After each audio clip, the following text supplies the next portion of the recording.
লীগের সঙ্গে অন্তর্বর্তী সরকারের দোসররা তলে তলে টাকা নিচ্ছে এবং তাদেরকে পুনর্বাসন করার চেষ্টা করছে। আমরা বলতে চাই, অন্তর্বর্তী সরকারে যারা ঘুম ভেঙেছে, চেষ্টা করতাম আপনারা আমাদের মানববন্ধন করতে দিতেন না।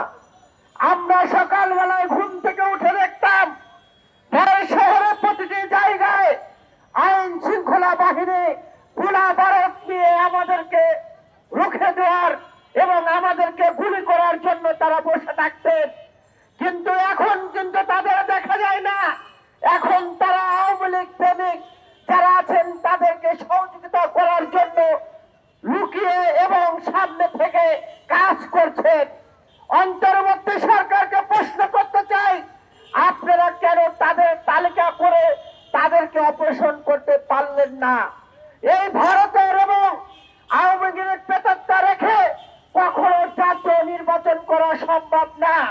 আমরা দেখেছিলাম ছাত্র লীগ, আমরা দেখেছিলাম আনসার লীগ, আমরা দেখেছিলাম ইনস্কল লীগ, আমরা এরকম অনেক লীগকে দেখতে পাই। অন্তর্বর্তী সরকারের প্রেস সচিব সাম্প্রতিক সময় এসে তার ঘুম ভেঙেছে।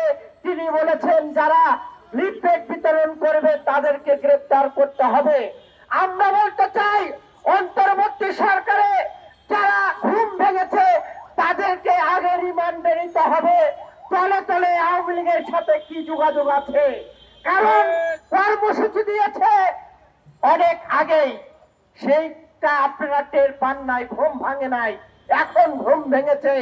এই আওয়ামী লীগের সঙ্গে অন্তর্বর্তী সরকারের দোসররা তলে তলে টাকা নিচ্ছে এবং তাদেরকে পুনর্বাসন করার চেষ্টা করছে।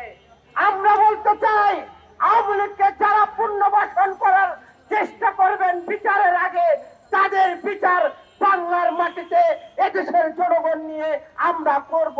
যেমন 5ই আগস্টে আমরা শেখ হাসিনা এবং ভারতের আগ্রাসনকে তাড়িয়েছি।